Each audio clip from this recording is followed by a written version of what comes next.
우리 창세기 3장 15절 말씀. 원복음, 원시복음 그럽니다. 복음의 원형이죠. 창세기 3장 15절 같이 하겠습니다. 내가 너로 여자와 원수가 되게 하고 내 후손도 여자의 후손과 원수가 되게 하리니 여자의 후손은 내 머리를 상하게 할 것이요 너는 그의 발꿈치를 상하게 할 것이니라 하시고. 아멘. 뱀에게 한 말인데 이게 어찌 복음이 되냐 하는 겁니다.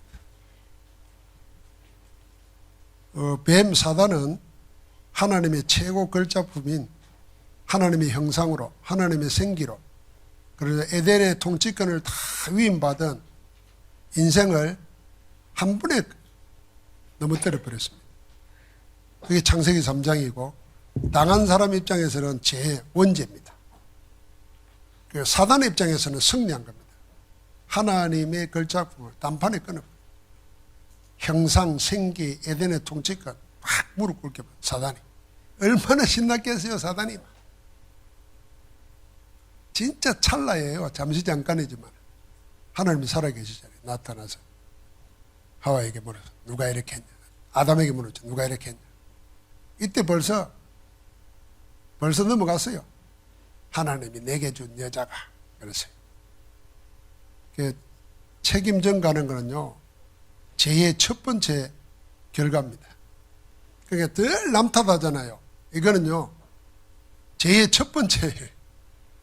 그것도 하나님 핑계대고 여자가 이러면 될 텐데 저 옆에 내가 나를 이러면 될 텐데 하나님이 내게 준 여자가 이랬어요. 그러니까 하나님을 원망하는 거죠. 처음부터.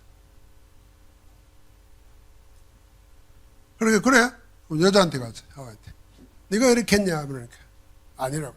뱀이 나를 깨물어 내가 넘어갔다. 여자는 솔직했어요. 그럼 이제 뱀에게 갔어요. 아담과 하와를 같이 데리고 뱀에게 간 거예요. 사단을 향해서는 네가 왜 이리 했냐 안 물었어요. 바로 말했습니다. 여자와 네가 원수가 되고. 이게 사단은 깜짝 놀란 거예요. 내가 장악했다. 이제는 내 거다. 그냥 하나님 나라 무너뜨렸다 생각하는데 하나님은 첫마디가 뭐냐면 여자와 네가 원수가 되고. 첫마디로 사로잡은 자를 원수, 대등한 적으로 만들어봤어요. 그게 복음입니다. 내 원수가 사랑이다 하는 걸 아는 순간 그건 복음 깨달은 거예요. 우리는 자꾸 다른 싸움을 하잖아요. 원수가 따로 있다니까요. 원수가 집안에 있는 가족이고 정부고 인생이고 내 팔자고 이렇게 생각하는데 여자와 네가 원수가 된다 그랬어요. 그거부터가 사단은 완전히 꺾어버린 거예요. 그러면서 말한 게 여자의 후손입니다. 여자의 후손이 뱀의 머리를 상하게 하죠. 꺾어버린다는 거예요. 근세를 꺾어버린다는 거예요. 그러니까 사단이 할 수 있는 짓이 없어요. 그러니까 발꿈치를 무는 거죠. 그래서 발꿈치 무는 건 사단이 하는 겁니다. 우리 구원을 뺏어가지 못하지만 우리를 자꾸 구원 못 받은 사람 헤매고 다니기는 만들 수 있거든요. 그래서 지금 일어나는 모든 현실을 복음으로 이기는 자가 그 사람이 정인이에요. 제가 오늘 영화 이야기 했습니다만 주인공은 문제가 더 많다니까요. 재밌는 영화가 어떤 영화냐 합니까? 영화 4분의 3은 주인공이 고생하는 겁니다. 시달리고 쫓겨다니고 인생 끝났다 싶고. 그런데 우리는 그거 보면서도 저건 죽겠지 이리 생각 안 하잖아요. 주인공은 안 죽거든요. 죽어나는 거는 엑스트라들입니다. 현실을 이겨야 주인공이 돼요. 하나님이 그리스도로 이미 꺾어 놓으시고 우리를 역사의 주인공으로 역사의 정인으로 우리를 세우신 줄 믿습니다. 그러니까 현실 문제를 바로 못 보고 지면은 엑스트라라니까요. 영화 끝나기 전에 죽는다니까요. 우리 살아있는 자.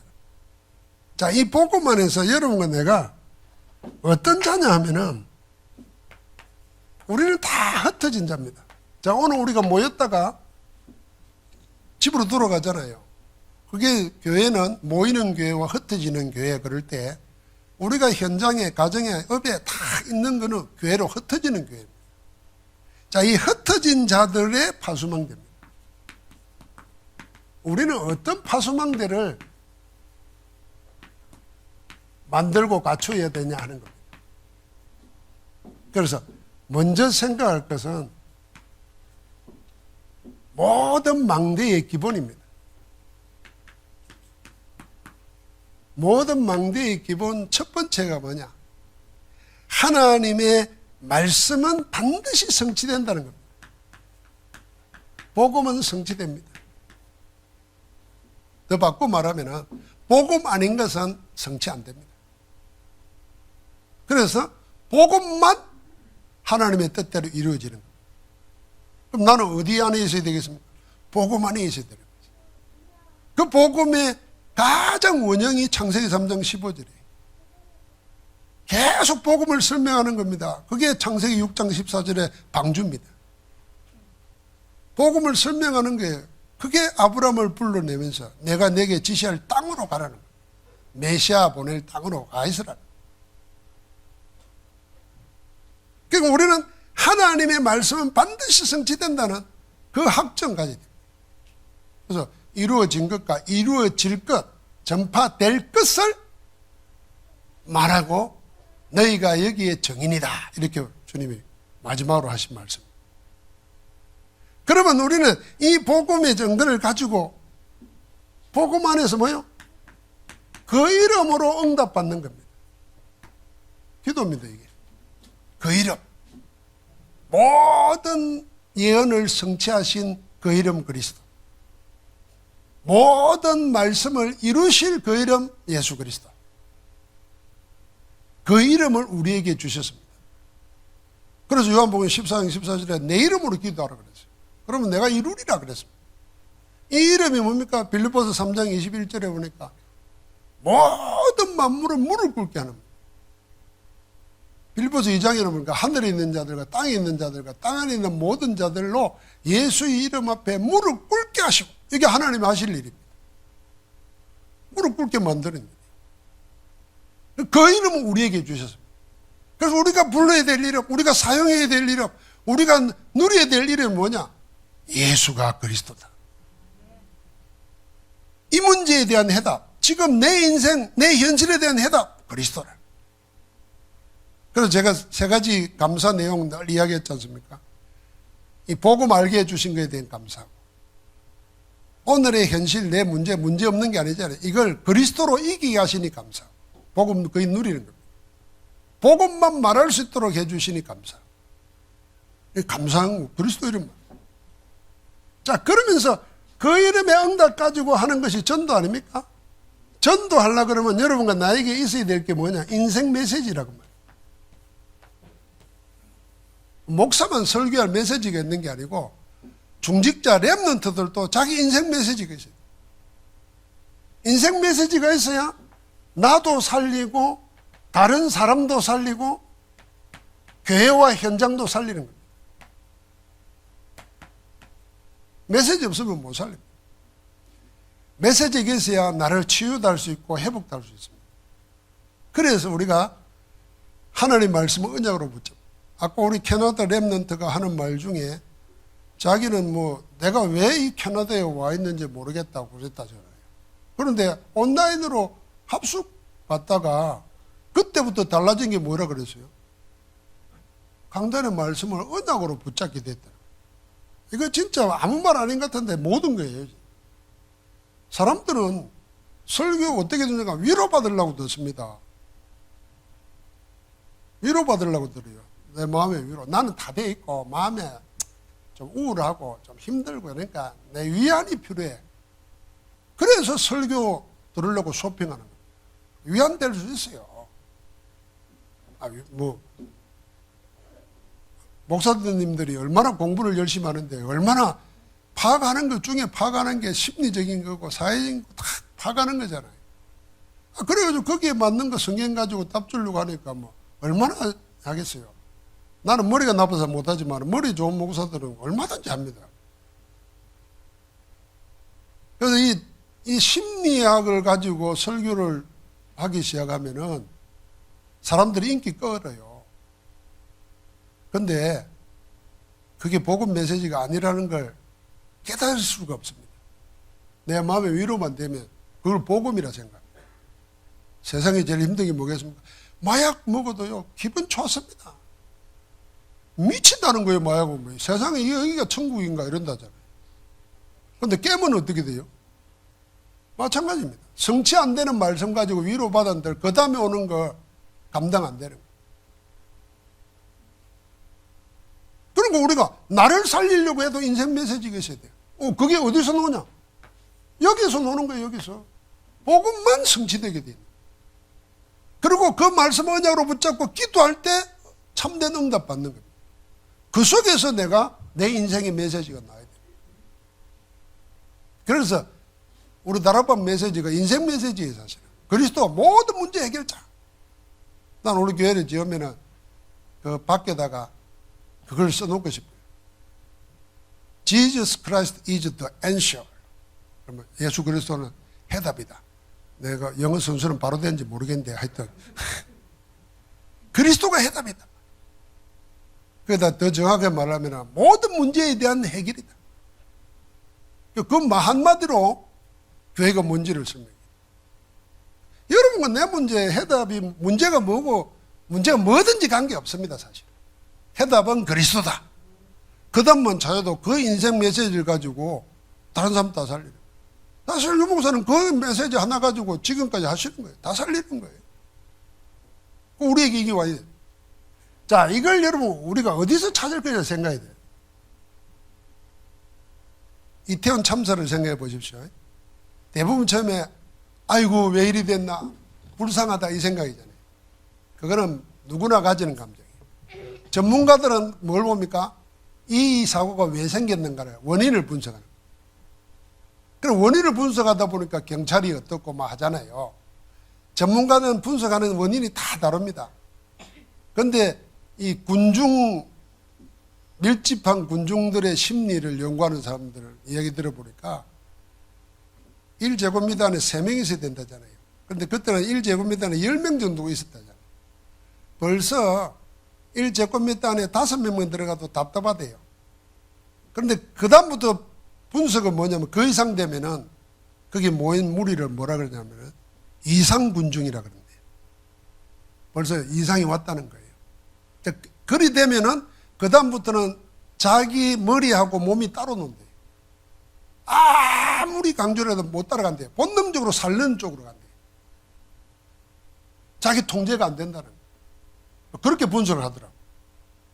자, 그러니까 문제가 생겼어요. 그 현상만 보고 슬퍼하는 사람이 있는가 하면 전문가들은 자기 전문가 가지고 원인을 분석하죠. 원인 분석하면 그 다음에 뭐라 했습니까? 책임 묻는 거예요, 책임. 책임을 묻는, 여기서 이제 정치적인 책임 다 놓는 겁니다. 그 위에가 뭐냐면은 종교적인 거예요. 불교에서 위령법회라고, 교회에서 위로예배를 하고, 그럼 우리는 종교적인 거, 그 위에 뭐가 있어야 되겠습니까? 복음이 됩니다, 복음. 종교적인 뭔가 사고 났으니까 위령법회를 하는데 좋은 데 가라고. 좋은 데 가는 거는 그 법회 한다고 가는 거 아니에요. 그래도 다 그냥 마음 위로하는 거예요. 교회도 똑같잖아요, 지금 예배 드리면서. 똑같은 거예요. 그거 다 종교예요. 그런데 우리는 뭘 봐야 되겠습니까? 이게 우리가 관심하고 싸워야 될 내용은 여기에요. 아무도 여기 말 안 하는 겁니다. 그 흐름을 보면요. 문화를 허감이 장악하고 있습니다. 다 사연들 보십시오. 다 안타까운 사람들이에요, 그 젊은이들. 세월호 사건 이후에 8년이 돼서 지금 제일 많이 죽은 나이가 그 세대라 그러잖아요. 나는 이 말 듣는 순간에도 지금 20 중반에 되는 사람들은 그 자리에 안 가고 살아남아도 그것도 트라우마겠죠. 그럼 그 부모들은 어떻게 했습니까? 여러분 혹시 내 아는 사람이 그가 안 죽었을까? 내한테 뭐 연락 안 올까? 그렇게 생각해 본 사람 없습니까? 나는 그 생각했어요, 사실. 렘넌트 혹시 그 중에 가 있다가 이런 소리 들리지 않을까? 이런 생각도 들더라고요. 그러니까 우리의 싸움은 뭐냐면 혈과 육이 대한 게 아니에요. 누구 책임지라 뭐해라. 그거는 당연히 해야 될 일이에요. 그거는 구조를 바꿔야죠. 시스템을 바꿔야 되는 거죠. 그러나 우리가 진짜 관심 가져야 될 내용은 뭐냐면 복음으로 이걸 분석해야 되는 거죠. 우리의 싸움은 혈과 육에 대한 게 아니고 정사와 권세와 어둠의 세상 주관자들과 하늘에 있는 악한 영들. 이 모든 근본 원인을 못 바꾸면은 사람은 어쩔 수 없습니다. 살만하면 놀러 가는 거죠. 젊을 때 거기 가지 뭐 60 먹은 내가 그 이태원에 할로윈 간다 그러면 난 도른 사람이지. 그럼 말해도 되겠어요? 젊으니까 그거 올리고 가는 거지 뭐. 저기가 뭔지도 모르니까 뭐 구경 가보자 해서 가는 거지 뭐. 친구 따라 가는 거 아닙니까?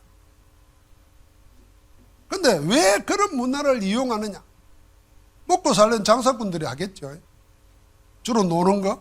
그럼 왜 그리 돼버리나? 계속 파고 들어가면 결국은 영적인 거예요. 사단이 문화를 장악하고 있는 거예요. 하늘에 있는 악한 영들, 이 어둠의 세상 주관자들. 그래서 여러분들 복음 아니면 안 된다는 겁니다. 세상 사람과 똑같이 하려는 게 아니라 복음으로 이 문화 흐름을 바꿔야 돼요. 이 흑암세를 꺾고 하나님 나라에 맞도록 해야 돼요. 여러분과 나는 여기에 정인으로 있는 겁니다. 하나님이 그렇게 부른 거예요. 그게 전도자입니다. 얼마나 여러분과 내가 귀한 사람이겠어요.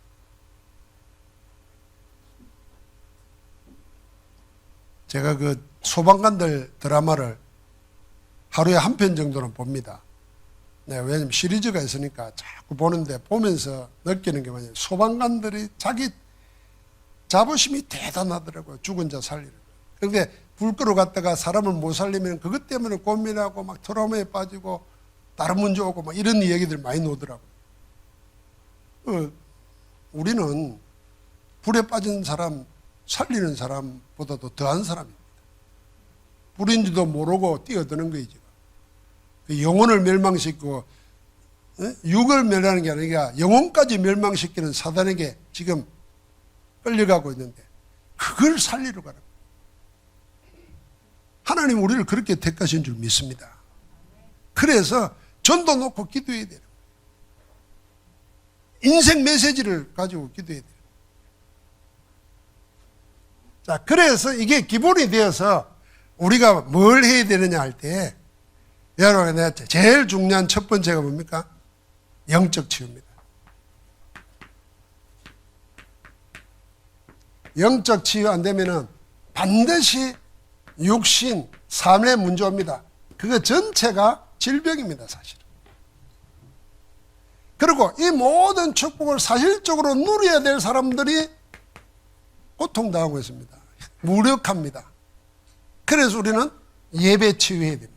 늘 하는 예배 속에서 우리는 모든 걸 회복해야 됩니다. 영적 치유라고 그럴 때 영적 문제는 세 가지로 이야기하는 겁니다. 그게 창세기 3장과 6장과 11장입니다. 창세기 3장은 나 중심. 나가 뭐냐? 하나님 없는 나. 하나님이 없는 나일 뿐 아니라 네가 하나님이라는 겁니다. 사단이 속인 겁니다. 네가 하나님같이 된다 그랬잖아요. 그래서 모든 인생은 진짜 복음을 모르면 자기가 하나님 되어 있다. 그게 문제입니다. 자, 우리가 막 세상 사람들이 다 불화할 정도로 증거되고 성공을 해서 이 성공하면은 나의 말 안 듣잖아요. 영향력을 입히게 되고 영향력이 있으니까. 그러니까 자기가 전부죠. 하나님 없습니다. 자기 거 말할 수밖에 없어요. 자, 이거보다 더 어처구니 없는 거는 실패만 해서 인생 실패만 했는데도 실패를 통해서 하나님을 만나야 되는데 자기한테 딱 묶여 있어.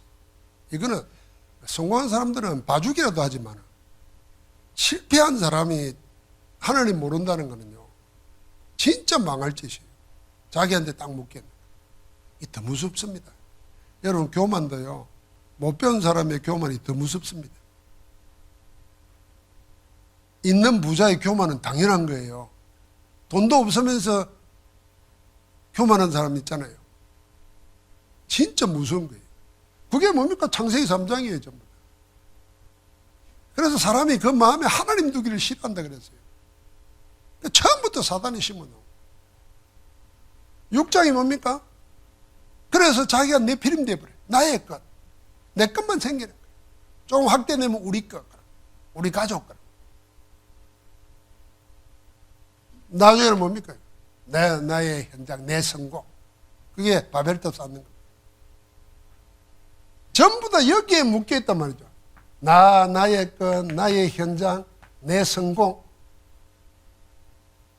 이 영적 치유, 여기에 묶였는데 이 영적 치유할 수 있는 게 뭐겠습니까? 그게 138입니다. 그리스도와 하나님 나라와 오직 성령 충만. 성삼위 아닙니까? 그래서 그리스도 안에서 성삼위 하나님이 나의 주인됨을, 이 모든 내가 필요 없도록 그리스도가 세상을 이겼어요. 사단을 이겼어요. 그래서 내가 필요 없도록 그리스도 안에서 다 끝냈어요. 그러면 자연히 그리스도께서 통치하십니다. 하나님 나라가.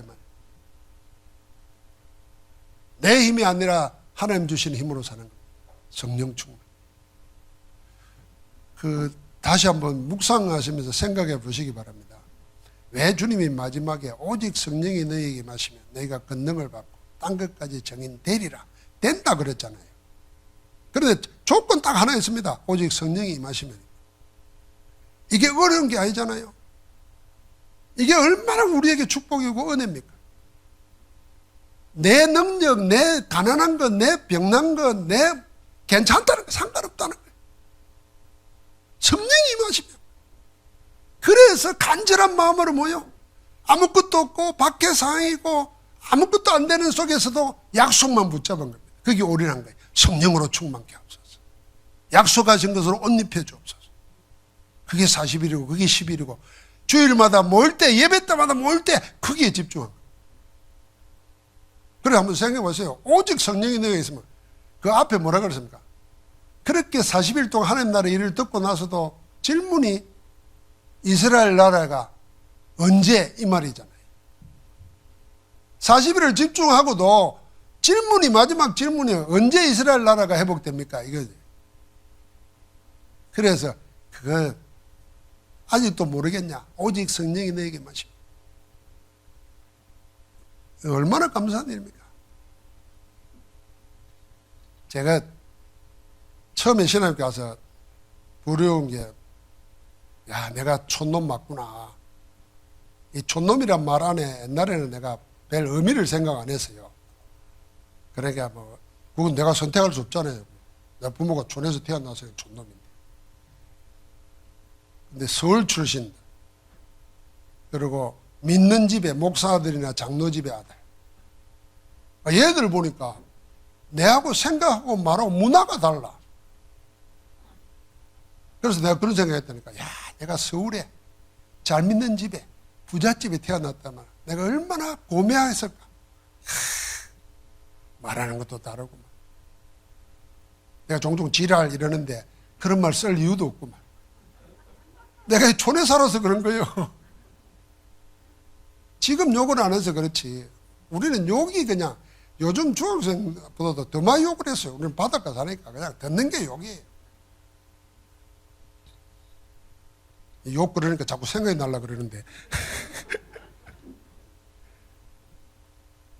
아이, 그걸 한번 내가 생각하고 나니까요. 야, 안 되는 핑계를 자꾸 생각하잖아요. 이래서 안 되고 저래서 안 되고. 성경 보다가 그런 거 필요 없어. 네가 펌프레서 가지고 네가 뭐 촌놈을 생각 그런 거 필요 없어. 네 진짜로 뭐냐? 오직 성령이 너에게 하시면 네가 이게 안 돼서 그러는 거예요. 여러분, 내 가난하다, 못 배웠다, 누가 안 도와준다. 그거 다 창세기 3장입니다. 그 끝냈다니까요, 주님이. 그래서 다른 거 하지 말고 오직 해라. 오직 그게 138이에요.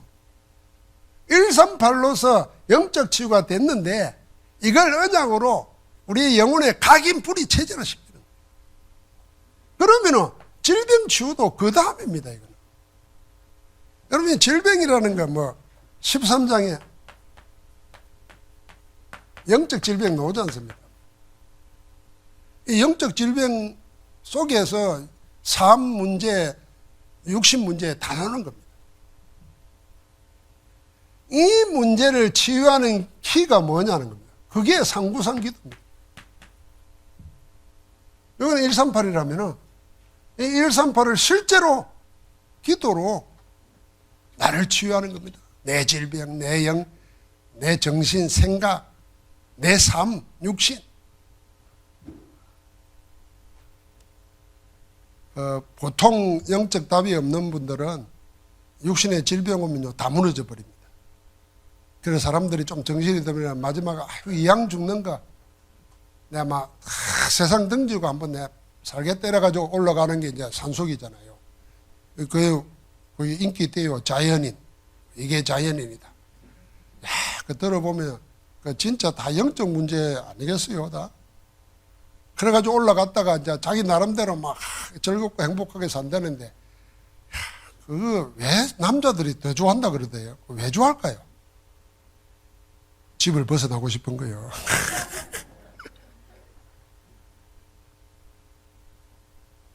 근데요, 우리가 이 입장에서 한번 보십시오. 그 산속에서 자기 혼자 막 사는데, 그 뭐 촬영 가지고 뭐 찍고 하니까 막 또 뭐 자기 말을 하는 거지. 근데 하나님 볼 때 그 삶이 무슨 의미가 있겠습니까? 만약에 예수 믿고 구원받은 사람이 목사가 되고 중지자가 된 사람이 그러고 산다면 하나님과 무슨 관계 있겠어요? 그래서 그걸 보여주는 게 변화산상에서 제자들이 여기다 초막셋을 짓고 하나는 주를 위하여, 하나는 모세를 위하여, 하나는 엘리야를 위하여 이렇게 살자는 거예요. 근데 주님이 그들을 데리고 산 아래로 내려오잖아요. 산 아래 내려와서 제일 먼저 부딪힌 게 뭐겠습니까? 아무 힘이 없는 무기력한 제자들. 그게 오늘날 교회고 교회 모습이. 현장 문제에 답을 못 주고 있고 그걸 보게 한 겁니다. 그리고 그걸 치유하죠. 오늘날 하나님은 세상을 살릴 때 모릅니까? 복음으로 답 다 내놨습니다. 이제는 우리를 정인으로 세워가지고 다 해결해서 문제에 깃발을 꽂으러 보내는데 그 갈 수 있는 힘을 어디서 찾아야 되냐? 138 언약에서 상구상 기도로 널 충만하라. 여기서 여러분 내가 상구상 기도가 138을 구체화시킨 거라 그랬잖아요. 구체화시키고 이게 늘 호흡하고 늘 기도하면서 내 끝대기 하시려고 기도를 줬는데 이 기도에 제일 큰 게 뭐냐면 여러분과 내가 기도에 대해서 도전해야 되는 거예요. 제가 늘 이야기하는 거잖아요. 우리 중직자들이니까 다 이야기하는 거예요. 이게 처음 믿는 사람도 들어야 되는데 쉽지가 않잖아요. 다 기도 그러면 뭘 해결하려고 그러고 뭐 복 받으려고 그러고 다 뭐 그러려고 그런 거잖아요. 근데 하나님은 그리스도 안에서 끝냈다는 겁니다. 그거 다 해결할 수 있는 신분, 권세, 배경까지 다 줬다는 겁니다. 그러니까 중거는 찾아서 못 누리면서 자꾸 눈앞에 보이는 것만 하려고 하니까 답답하잖아요. 내가 아직도 그 기대에 머물러 있다면 복음을 온전히 믿고 내 그거는 하나님께 맡기고 하나님이 원하시는 거 하나님을 구하라는 거예요. 주님이 그랬잖아요. 날 잡아먹으라고 그랬어요. 주님이 솔직히 말해서 내가 하늘로 내려온 떡이다. 내가 주는 떡을 먹는 자는 죽어도 살겠고 영원히 죽지 않는다 그랬습니다. 그러면서 뭐라고 그랬습니까? 내 살과 내 피를 먹지 않으면 나와 상관이 없다 그랬어요. 날 먹으라는 거예요. 주님이 날 먹으라. 그럼 우리가 주님을 뜯어 먹을 수 있나요? 형이신데. 그래서 말씀이 육신이 되어 오셨는데 이제는 육신이 영으로 올라가셨잖아요. 뭘 남겨놨어요? 말씀을 남겨놨잖아요. 말씀을 먹어야 된다고 말이에요. 그 말씀 안에 다 있다는 거예요. 그럼 말씀이 어렵나? 여러분 성경이 어렵다고 말하는 사람은 순 성경 모르는 사람입니다. 성경이 어렵다고 지만 아는 것처럼 말하는 거는요, 그 나중에 베드로도 사도 요한도 이야기했잖아요. 마지막 때 적그리스도가 나타나가지고 혼미케 한다 그랬어요. 우리는 복음 가지고 보면 전부 다 복음 설명하는 거예요. 쉬운 거예요. 어려울 게 하나도 없어요. 자, 질문 하겠습니다. 뭐가 제일 어렵습니까? 해석 안 되는 성경 구절 한번 지금 성경 이게 해석이 안 돼가지고 내 고민거리고 믿음이 안 생긴다. 그거 지금 얘기해 보세요. 내가 바로 답 줄 테니까. 목사가 신학 공부하다 보면요, 성경 난해 구절 이런 게 있어요. 그것만 모아가지고 설명해 놓은 신학 책들도 있다니까요. 그 공부 안 했겠어요? 여러분들 고민하는 거 수천 년 전부터 다 있어요. 그거 설명해 놓은 신학 책들 다 있다니까요. 그 답 안 주겠어요? 다 있어요.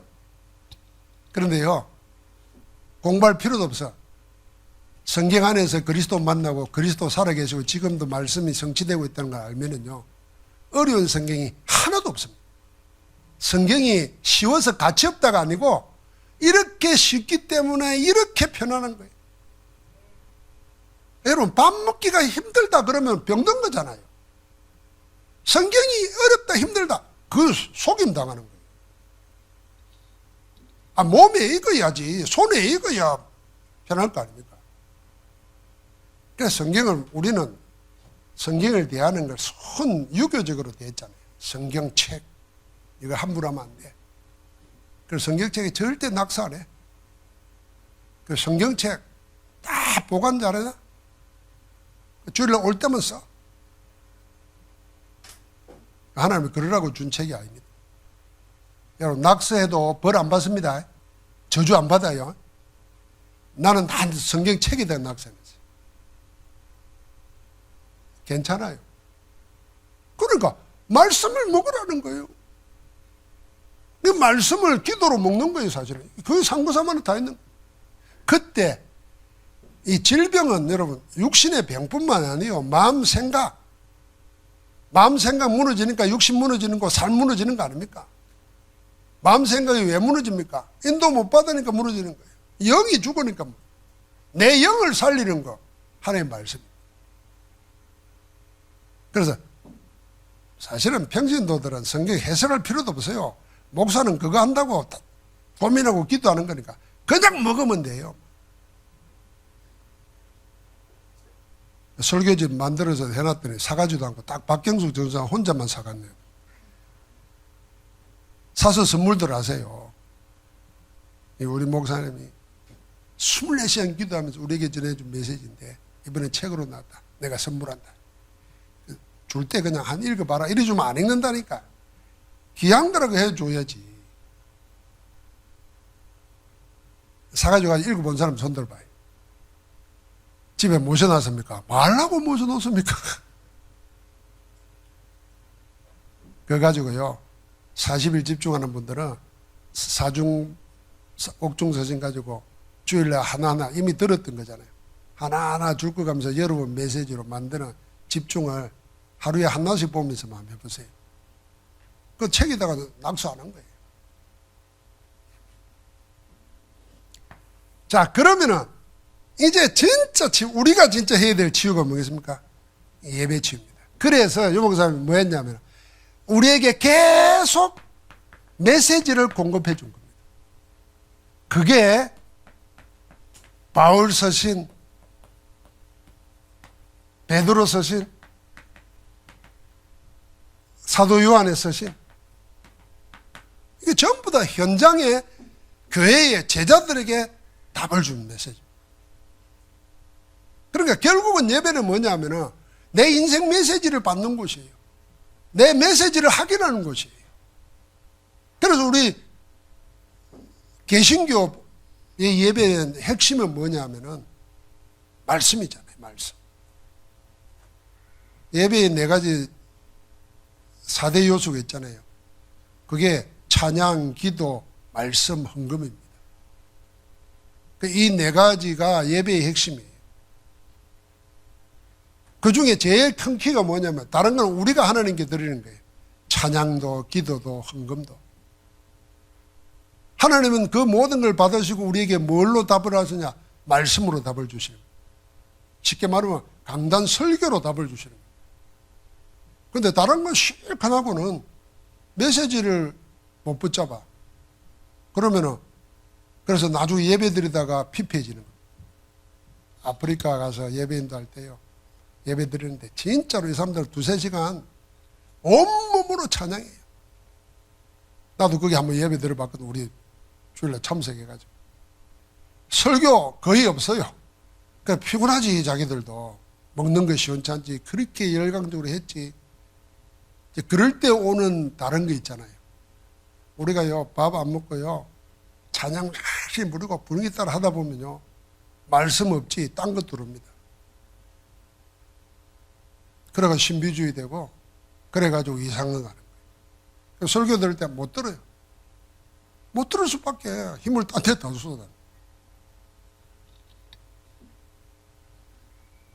전부 다 다른 거예요. 그래서 우리는 뭐냐? 말씀 붙잡으라는 거예요. 그래서 계속 말씀 주시고. 이게 예배 체험입니다. 여러분, 우리는 잊지 말아야 됩니다. 구원의 목적이 뭐냐? 하나님께 영광 돌리려고 하나님 우리를 구원하신 겁니다. 어떻게 영광 돌리나? 그게 예배입니다. 예배를 통해서 돌려요. 그래서 귀신에게 예배하는 자, 사탄에게 예배하는 자라 이건 다 사탄에게 예배하는 거거든요. 살아계신 성삼위 하나님께 예배하는 자로 바꿔놓은 게 여러분과 내가 받은 구원입니다. 그런데 이 예배를 우리가 드릴 수 있다는 게 얼마나 행복하고 감사하고 영광스러운 일. 이걸 우리가 핍박도 받지 않고 눈치도 안 보고 그냥 나만 안 속으면 돼요. 나만 안 뺏기면 돼요. 이걸 우리가 모여서 예배한다. 그래 엠마로 내려가는 2 제자가 올라와 가지고 오니까 제자들이 자기들도 봤다 그러고 본 걸 이야기하니까 기쁨이 넘쳤잖아요. 그게 우리가 모이는 예배가 돼야 돼. 기쁘고 즐겁고. 야, 지난주 말씀 받은 응답 뭐냐? 이거 꼬치꼬치 캐물으려고 하는 게 아니라 그 기뻐가지고 나누고 나는 이랬는데 그래서 그냥 진짜 말씀이 살아계시고 이렇게 위로한 만나면 돼보세요. 교회 안에 좋지. 맨날 와가지고 말이지. 그거 왜 갔대? 에? 죽으려고 갔냐? 이러고 이러면 자꾸 미움 생기지. 마음에 없던 분노도 생긴다. 계속 말씀 토론하는 거예요. 그러면 세상도 모르고 맨날 아닙니다. 세상이 힘을 못 쓰도록 우리가 이 속에 들어가는 겁니다. 그래서 여러분의 결론으로 우리가 어디에 흩어졌든지 사람들을 파수하고 지켜보고 불빛을 보고 찾아오게 만들고 그리고 악한 것이 못 떠도록 보초로서가 막기도 해야 되잖아요. 종합적인 것이 망대입니다. 이 안에서 이제는 오늘 2부 메시지를 가지고 정리하면은 여러분들은 항상 대전제 조건이 하나 있습니다. 그게 뭡니까? 오직 예수 그리스도 안에서입니다. 예수 그리스도 밖에서 하는 것은 복음 아닙니다. 예수 그리스도 안에서. 내가 받은 축복도 내가 하는 이 사역도 내가 하는 모든 것도 그리스도 안에서. 그리스도 안에서 뭐 해야 되느냐? 하나님의 말씀은 살아있고 이 말씀은 성취된다고 하는 데 대한 확신. 그래서 말씀만 붙잡는 거예요. 말씀만 붙잡는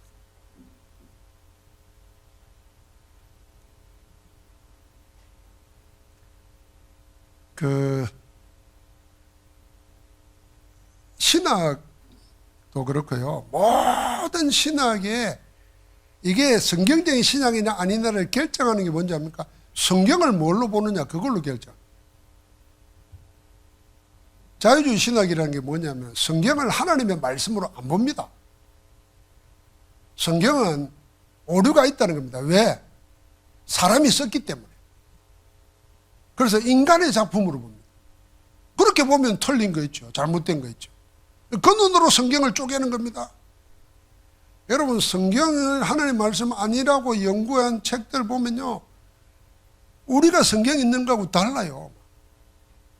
어마어마하게 연구를 했어요. 연구해놓고 결론은 뭐냐? 하나님의 말씀 아니라는 거예요. 야, 그런데 신학 박사라. 이게 미칠 노릇이죠. 그래서 시원찮게 지나가면 큰일 납니다.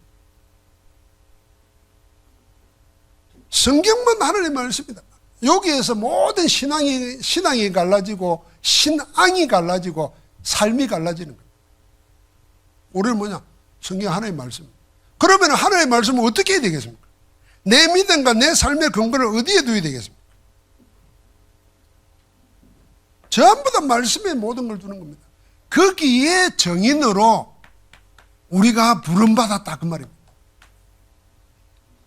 하나님이 여러분과 나를 구원하는데 말씀은 모든 것을 다 이루었고 다 이루어진다는 정인으로 우리를 세우신 겁니다. 그리고 우리가 받아야 될 게 뭐겠습니까? 말씀 성취. 그래서 이제는 우리에게 내 모든 시작과 끝은 1장 8절 안에 오직 성령 충만으로. 내 전부가 여기에 있어요.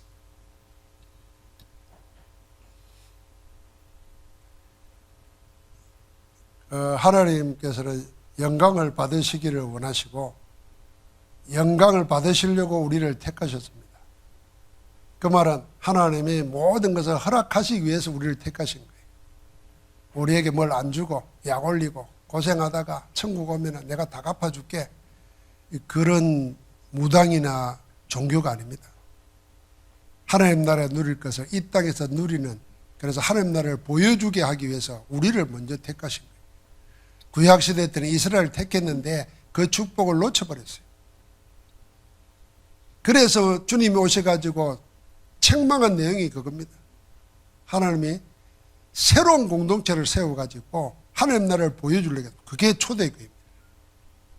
역사가 뭡니까? 또 중세교회가 잊어버렸습니다. 그래서 종교개혁을 통해서 개혁교회를 일으킨 겁니다. 오늘날 현대는 종교다운주의 시대가 돼가지고 기독교의 복음의 오직 유일성 재창조를 놓쳐버렸어요. 그래서 종교화되어 버린 겁니다.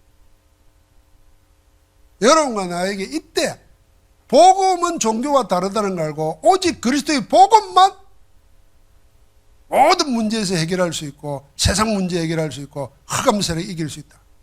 여기에 정의입니다. 담대하게 하나님의 복을 누리면서 전가하기를 주의 이름으로 축복합니다.